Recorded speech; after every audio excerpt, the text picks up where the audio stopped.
All right, let's jump right in. We're going to explore a really powerful and honestly pretty counterintuitive idea today. It's a concept that pretty much goes against everything we're taught about success and happiness. It's this: possess nothing, but have everything. I know, it sounds like a total riddle, doesn't it? How on earth can having nothing lead to having everything?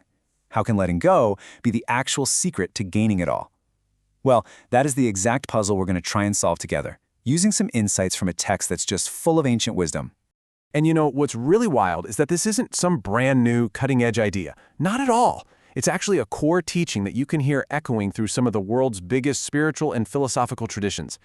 So, let's start with a really famous one from Christianity.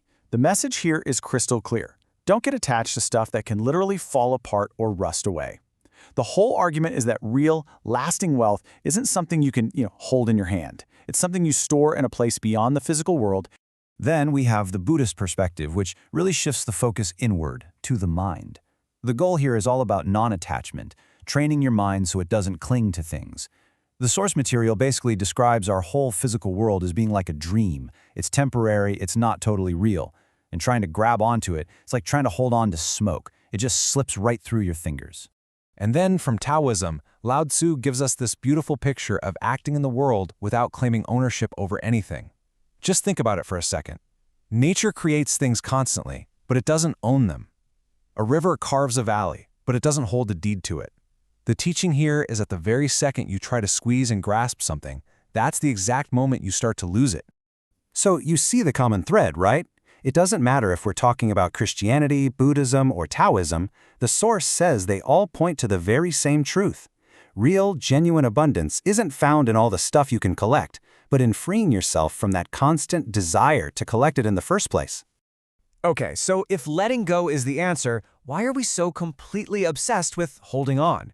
Let's dig into what the source says is the incredibly high price we pay for this endless chase for more. And wow, this list really lays it all out, doesn't it?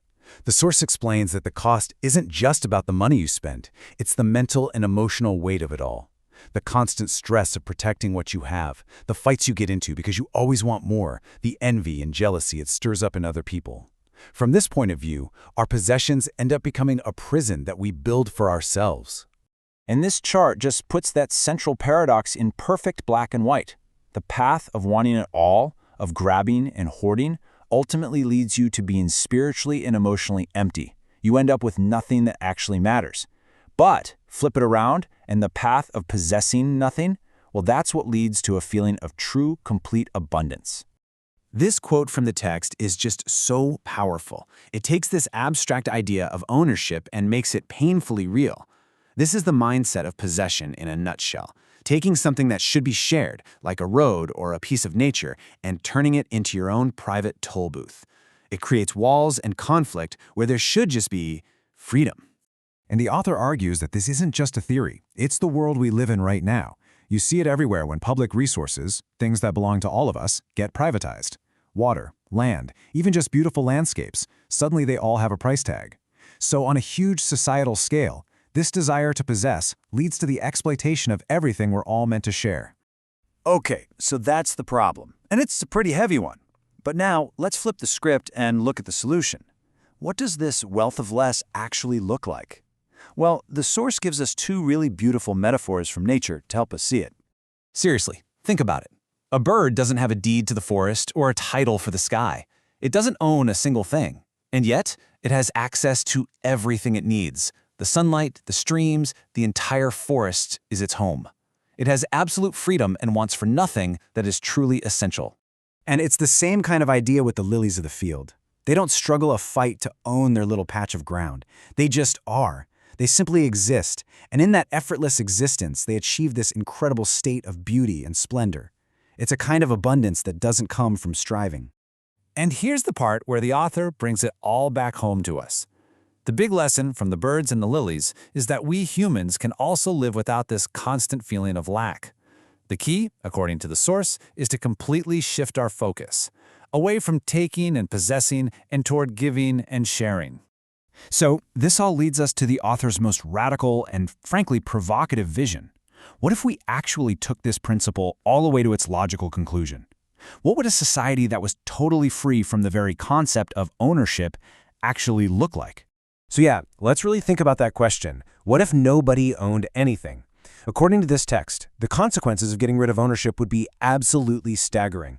It would transform human society right down to its very foundations. Okay, now this is a pretty jaw-dropping claim from the source. The author literally argues that because concepts like the traditional family, my family, and the nation-state, my country, are so deeply rooted in this idea of possession, getting rid of ownership would dissolve almost all of our social problems. It's an incredibly bold diagnosis, basically saying that nearly all of our biggest issues come from this one single root cause. And here's the real kicker. For the author, this isn't just about building a better society. No, it's presented as a spiritual requirement. The very mindset of mine, that consciousness of possessing something, is seen as the one single biggest wall that's keeping us from reaching a higher, more enlightened way of being. And the author doesn't just leave this as a theory either.